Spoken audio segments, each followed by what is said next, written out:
Љубовта кон боречките вештини ми е уште од најрана возраст, од моја 8 годишна возраст почнав да се надпреварувам и да тренирам карате, каде имам освојувано доста медали.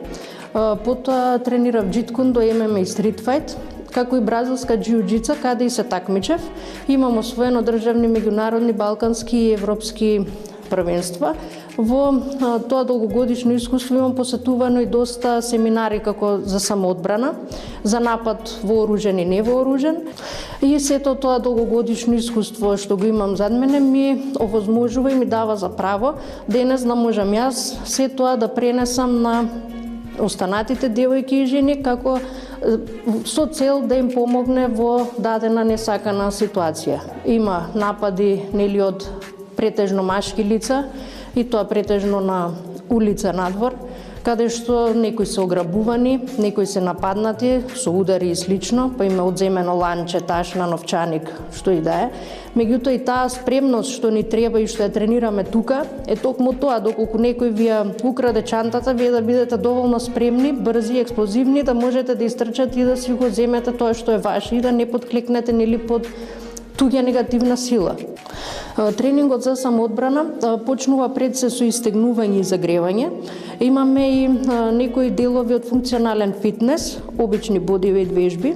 Потоа следува некој мал вовед во програмата што ќе се работи, некои помали движења за сепак да не дојде до повреда од која ќе правиме нели пат на земја, удари, блокови и слично. Најчесто напади може и да нема удар, а може и да има. Пред се ако носите ланчето им може и да ве бутне доле или да ви го грабне па да ве бутне. Чантата најчесто вие не го гледате, доаѓаат од позади, ви грабнуваат тоа што имате или телефон.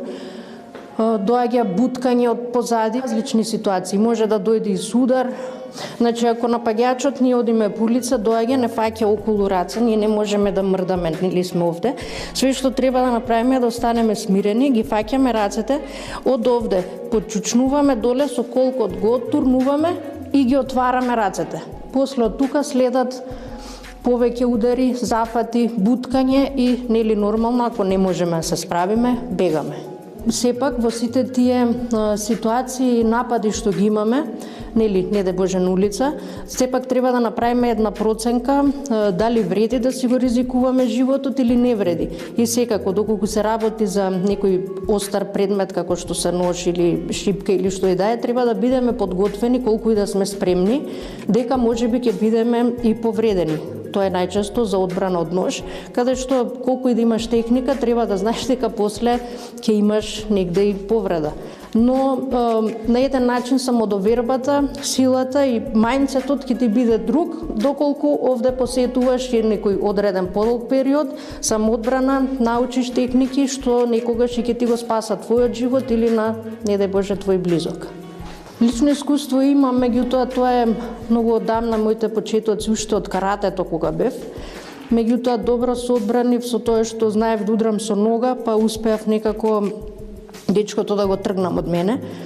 Имав и случаи исто така јас после диски, тоа е пред неколку години, каде јас и уште две другарки бевме нападнати од тројца машки, да кажам, на наша возраст од прилика. Меѓутоа успеавме некако да ги совладаме и да излеземе живи и здрави од таа ситуација. И покрај штиклите, и покрај сукните, нели, и целиот тој дрес-код што го имавме ноќта. Заинтересираност има и се повеќе се помлади девојки кои што нели излегуваат и навечери во доцните часови и сепак на еден начин знаат дека ќе останат во форма, затоа што не се работи само напад, одбрана, туку работиме и функционални тренинзи, каде што нели ќе бидеш во добра кондиција, добра форма и ќе бидеш спремна за каков и да е ризик понатаму. Како мерки што можеме се накратко да ги кажеме, од кога ќе излезете од дома, пред се приберете ги клучевите, ставете ги во джеп или држете ги во рака. Исто и клучот може да послужи како еден алат за самоодбрана. Така да бидете предпазливи и секогаш кога и да можете направете нешто за да се заштитите. Не само мора да се мисли на некои работи пред да стане доцна.